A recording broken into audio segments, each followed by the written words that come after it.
Hi guys, this is May Elizabeth, and this video is about the plane in which we live, our realm.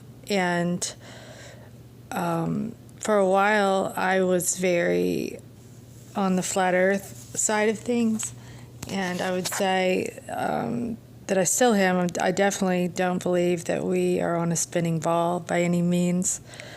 However, I find the word interesting, planet, in that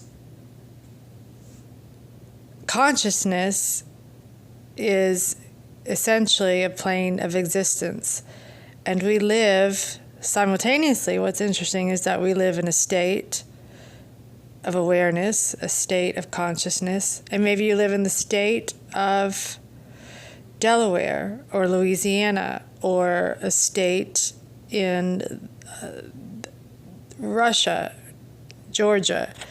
So province or state, but state is an interesting word because it's a state of mind, it's a state of consciousness, it's a state of being.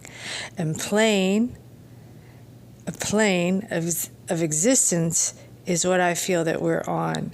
We are on a frequency, and we are vibrating in this plane of existence. And are we really in a place, is the question. Are we really in a place? I think that when this was subscribed to us, to teach us, to help brainwash us, the government entity, well, not government, but the entity that begins with an N, that has, that's essentially the word Satan, jumbled. They help subscribe this belief in a spinning ball, which they said goes way back in history, which how does anyone even know that Copernicus existed or any of these guys? So ball is there.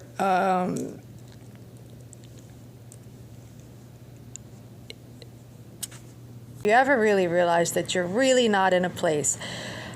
I like the videos just like anyone else. The debate on the shape of the earth, is it a donut? Is it a pancake? Is it an eyeball? That's one of the best ones I've heard, is that it's an actual eye, and that's pretty convincing.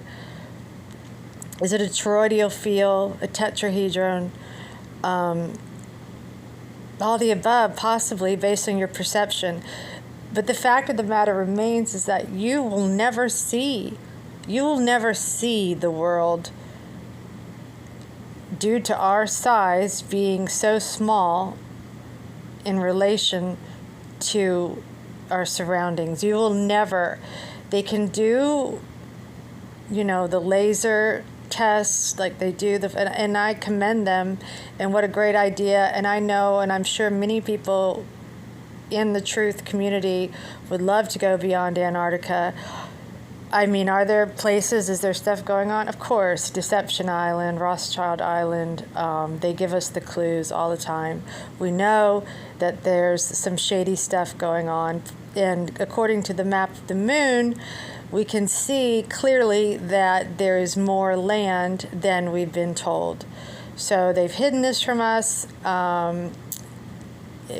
For just the very brand new truther, new to this is all coming out, and they're going, oh my God, this is unbelievable.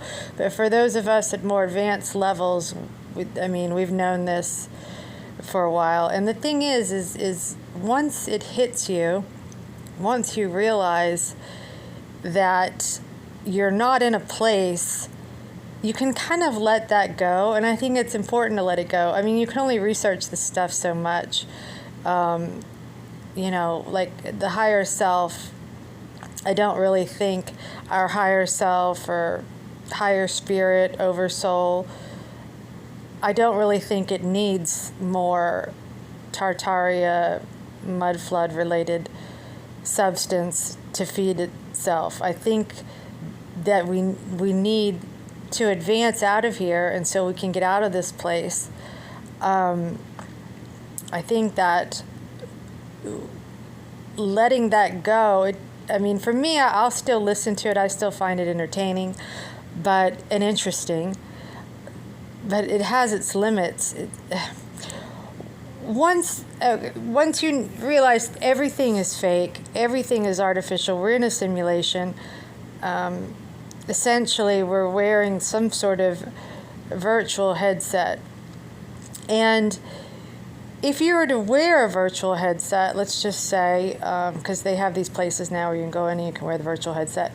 Okay, so did you really leave when you walked into the gaming center to put on your virtual headset? Did you go anywhere? No. So why would you think that you're anywhere now? Because you're not. You're not in a place. You're in a plane of existence. And I'm about as sure of this as I am of anything. There's no spinning ball. There's no, even if it is, it's flat. That's more accurate with hills and valleys. That's definitely, to me, the most accurate, even given that I am my role as a corporate flight attendant I'm in the air a lot, and hands down, that argument wins every time for me, because it's not a spinning ball, and I think a lot of crew members would agree with that, and some won't, of course. That's perception. Also, it's perception. You're looking through, when you're looking out the window on the airplane, it's shaped, it's curved, so it gives a perception of a curved surface. I see that too. But essentially, this has been one of the biggest breakthroughs I've had. And I know that I'm a very new channel. I'm new to speaking. I'm tired of talking to normal people, normies, NPCs, who look at me like I have 9 heads. And that's why I created this station, this channel, so that I could just have a place to release this. Because if anything like you, those that are listening, I imagine you get the same odd stares or puzzled look, like, what on earth are you talking about? No pun intended. It gets lonely. It gets frustrating, and it's a great way to release these thoughts and feelings. And I've been building notebooks, and I read. I'm a voracious reader, and I have a lot more to say on a lot of subjects coming up. But for now, if it helps anyone, I think it's one of the biggest favors that my oversoul has ever given to me, is to realize that I'm not in an actual place. And there's some sort of freedom in that. I can't explain it. It's a relief. I don't have to have the argument of flat or round. I mean, I can. And I'm even in a group, actually. As a matter of fact, I've made some great friends in a group where I live that all support the flat earth theory, and I certainly support it still. However, I can see the whole picture now, and I just wonder if anyone else does too. So does it matter at the end of the day? Maybe not for some people. It does for me, because when I leave here, I don't want to come back here. And I think that's most of us. We want to advance ourselves completely out of the whole system, which I believe is many different other planes of existence, actually. We're just on one level of the game. But I think once that it has occurred to us that it is consciousness and nothing else. You're not a body.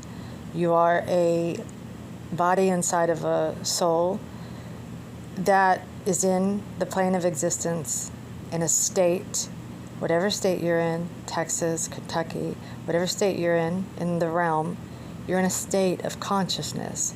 And I also believe that the controllers of the world who created this alphabet knew that they created this vocabulary, this spell casting system, this frequency that we use.